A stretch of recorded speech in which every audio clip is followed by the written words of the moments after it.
Hello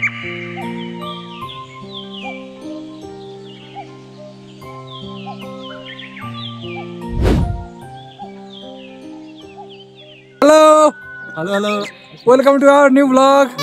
हाम्रो चाहिँ आजको ट्रेकिङ चाहिँ चम्पादेवीतिर हुँदैछ। हाम्रो साथीहरू हाम्रो टोली चाहिँ यता मनोज म छु अनि उता हाम्रो केटाहरू छन् हैन। अनि यतापट्टि चाहिँ हाम्रो 3 जना केटाहरू छन्। टोटल हामी 9 जना ग्रुपमा चाहिँ चम्पादेवी हाइकिङ स्टार्ट गर्दैछौँ है। हेर्नुस् दामी भ्यू छ। हामी माथिबाट यही भ्यूलाई चाहिँ हेर्नेछौँ। के छ बवाल छ यार। ठीक छ नि एकदम। तयारी कस्तो छ? तयारी यस्तै हो हेर न। नलाई रेडी छ नि केटाहरु। खानेकुरा न टन्न यो पुरो भरि छ। उतापट्टि हाम्रो ओराजको पनि ब्याग पुरै खाना नै भरेको छ है। खानाको अवस्था भइरहेछ हाम्रो हाइकिङ चाहिँ। अनि यतापट्टि चाहिँ धेरै भएर चाहिँ चुइरहेछ पानी चुइरहेछ। Welcome to my YouTube channel. ये है हमरा मुन्ना। हामी चाहिँ अहिले मेहनत गरेर सगरमाको चुचुरो भन्दै एक स्टेप तलको डाँडामा जाने प्रयासमा छौँ। र अरे कौन भौंक रहा है ये बदतमीज? मेरो पछाडि हेर्न सक्नुहुन्छ यो चाहिँ पहिला यस्तो थिएन। यो चाहिँ बाघ भालु चाहिँ गोठालोमा राख्छन्। अहिले चाहिँ मान्छेहरू सिभिलाइज भएर घरसर बनाउन थालेको छ। Breaking news. मानवीय सभ्यताको सुरुवात चम्पादेवीको फेदीबाट भएको किप्युलेका नातिले घोषणा गरेका छन्। चान्स पायो कि नेपालीले गर्छ। नेपाली हो नि चान्सै पाउँदैन। त्यही हो।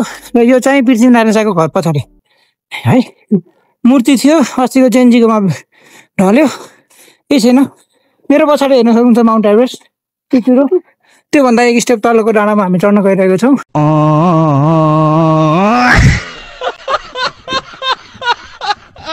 पृथ्वीनारायण शाहले खाने साग चाहिँ यो हो। यो चाहिँ तपाईँको माला माला फुलमाला त्यो कस्तो साग हो भन्दाखेरि एकचोटि खाए चाहिँ 12 वर्ष खानुपर्छ है।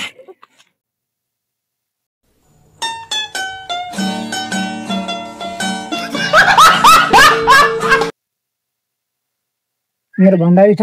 सबसे जाडो भण्डारीलाई भएको छ। उतै आइरहेछ। हामी सगरमाथाको चुचुरो। हामी अहिले लगभग 6878 हाइटमा छौँ। अलिकति माथि शेर्पाहरू गइसक्यो हाम्रो पोटरहरू। अक्सिजनको कमी भइरहेको छ। हामीलाई महसुस भइरहेको छ र अक्सिजन माथि लिएर गइसक्नु भएको छ र अक्सिजन हामीले लाउने विचारमा छौँ। अक्सिजनको त्यो लाएर बल्ल चढ्ने हो। सकिन्न। मलाई जहाँसम्म लाग्छ यो उकालो हेर्दा अक्सिजनको कमी भइरहेको छ। डाँडा हेर्न सक्नुहुन्छ।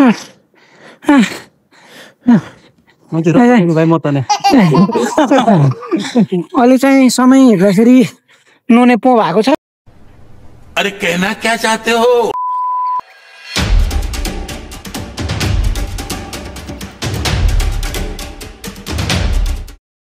हामी चाहिँ अब हाइकर्स क्याम्पतर्फ लागिरहेका छौँ। हाम्रो पहाडी साथीहरू पनि आउँदैछन्। कस्तो साथीहरू कस्तो भइरहेछ? भर्खर स्टार्ट भयो। स्टार्टमा पनि अलिकति रमाइलो त फिट भइरहेछ नि। रमाइलो गर्नु पर्यो नि त होइन। एकदम बाटो हेर्नुहोस् यस्तो छ। यो उकालो पुरै चढेर आएको हामी। केटाहरू त आउन सकेका छैनन्। हामी 2 जना मात्र पुगेका छौँ होइन।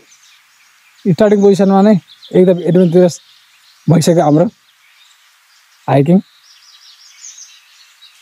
कस्तो भयो? कस्तो लागिरहेछ स्टार्टिङमै? खतरा छ नि होइन। साक्षीपूर्ण लाग्यो नि। बाटो त होइन। बाटो त यही नै हो कि। मान्छे हिँडेको बाटो त यस्तै त हुन्छ नि यार। एकरा सुगर हिँडेको बाटो लाग्छ नि।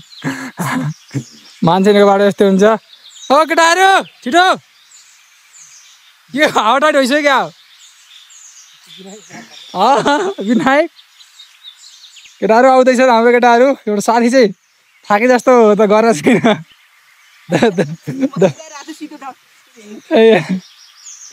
हाम्रो अन्जन भण्डारलाई चाहिँ एकदम गाह्रो भयो। लट्ठी पुग्ने अवस्था आइसकेको छ।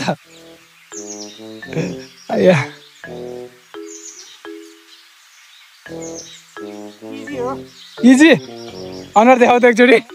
इजी अनुहार देखाउ न। अनुहार रातो पिरो भइसक्यो यार। केटा हाइकिङको बल्ल मजा आइरहेछ।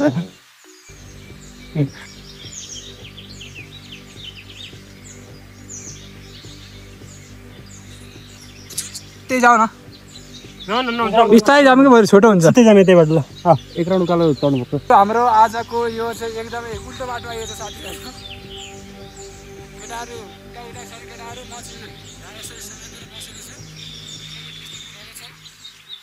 भिरालोमा केटाहरू डराइरहेछन् होइन अब उल्टो बाटो आयो भनेर। साथीहरू हामी चाहिँ एकदम यो माथि चढेर पनि फेरि झरिसकेका छौँ है। बाटो के भयो थाहा छैन। तलपट्टि छौँ हामी चाहिँ होइन केही भएको छैन साथीहरू छ आऊ तल छ।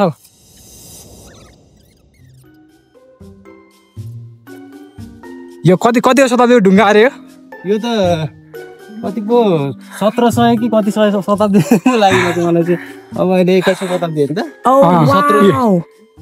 ए ल एकदम थाहै चाहिँ यो के अरे पृथ्वीनारायण शाहको एकचोटि त के अरे बाढीले उबगाएको थियो त। हुन त हुन्न तर वास्तवमा यो कसरी पाएको थाहा छ? भक्तको पहेँलो मुठ मिलेर बनायो। के बोले भाइ? के बोले के जथाभावी बोले? एक्सपर्टहरूको कमै छैन साथीहरू यहाँ। 101 एक्सपर्ट छन् इतिहासविदहरू। ओ चिप्लो रहेछ यार। पानी आएको हो कि यो शीत पर्यो हौ?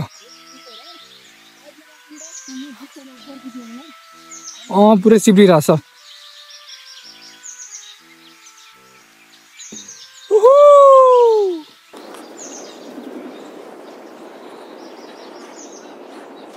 साथीहरू हामी चाहिँ अहिले चाहिँ लगभग पुग्न चाहिँ आँटिसकेका छैनौँ। पुग्ने कति बेला कहाँ केही पनि थाहा छैन। म्यापको भरोसामा हिँडिरहेका छौँ। अन्जन सर कहीँ छ कस्तो फिल भइरहेछ? माथि पछि भनौँ यार म यस्तो कुरा नगर नै आउँथ्यो। अन्जै छ आरामै छ नि? स्वास्थ्य अवस्था ठिक छ नि? गरिन्छ ल ए हाम्रो साथीलाई चाहिँ भोक लागेको छ। हामीलाई पनि लागेको छ है। अब चाहिँ एकछिन यसो हिँड्दै टुक्रा खाँदै अगाडि बढ्नु चाहिँ हेर्नुहोस्। मोबाइल चिन्छ जुगल हिमाल देखिरहेको छ। विनायक दाइ फोटोमा एकदम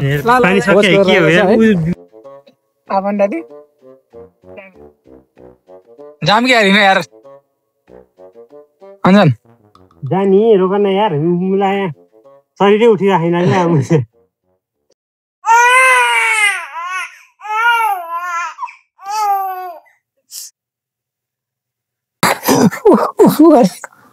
लामो सास फेरेछ भन्दा नि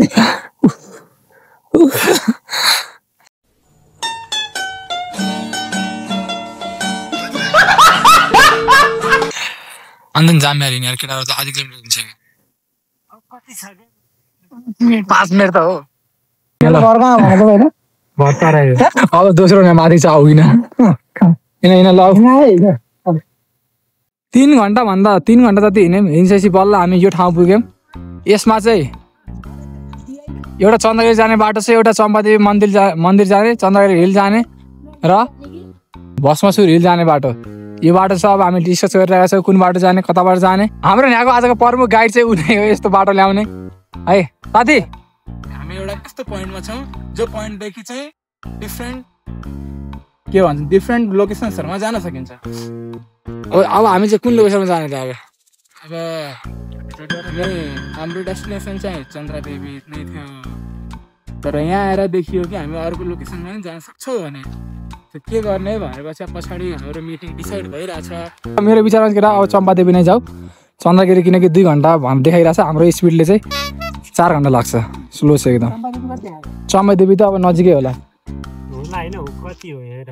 सिधै छ के? सिधा छ नि त चम्पादेवी। यो त कता हो यो? अर्को पहाड चढ्नु पर्ने होला होइन?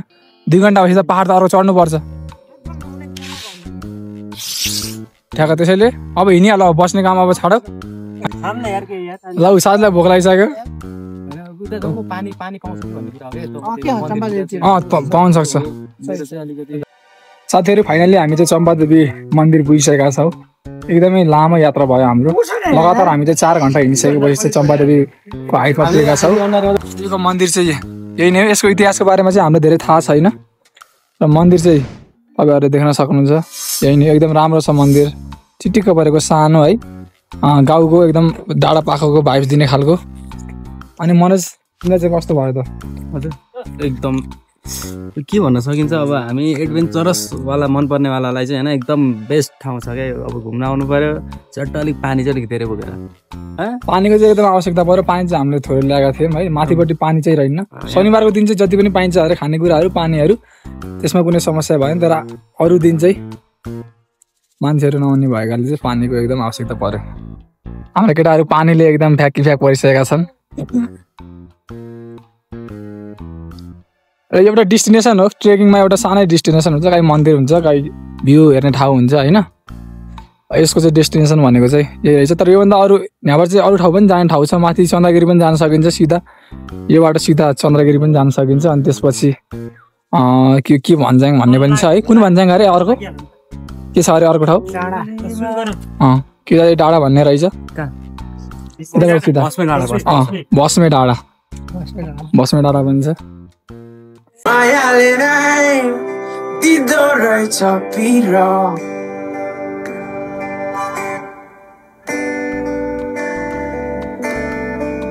ल हामी अब लाग्यौँ है।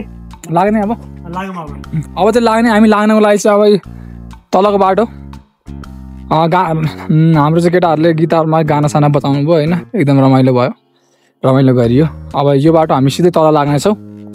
तल अब दुईवटा बाटो छ, हामी अब कुन बाटो जान्छौँ अब बिस्तारै थाहा हुन्छ त्यो चाहिँ। अब हात्तीवनको बाटो निस्किने कि तल कीर्तिपुर निस्किने भन्ने कुरा छ। एकदम बबाल भ्यू।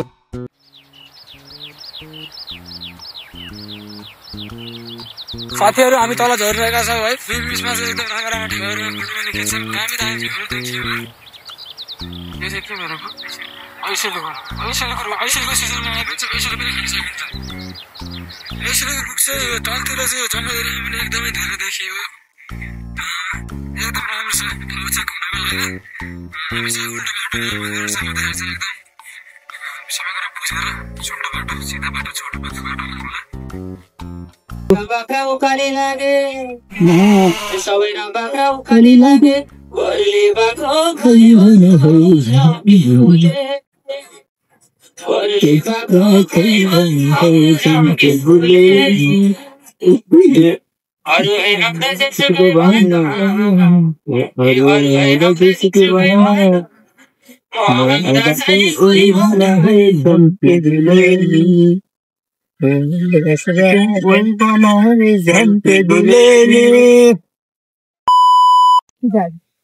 दामी छ यार भ्यू चाहिँ यार। माथिबाट के देखिन्छ नि तल पुरै सल्लै सल्ला पवाल।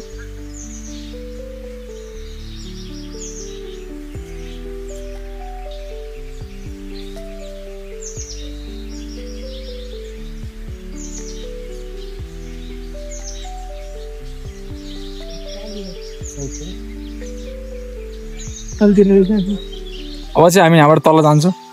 हात्तीमान चम्पादेवी पदमार्ग छ है। त्यसमा अब यो चाहिँ माथि जाने रुट भनेर देखाएको छ। अब हामी चाहिँ तलपट्टि जाने, हाम्रो गाइडको अनुसार चाहिँ यो कुरा आयो। अनि अब तल गएपछि अब हामी चाहिँ अब पुग्छौँ। नाइस भ्यू छ, एकदम नाइस भ्यू।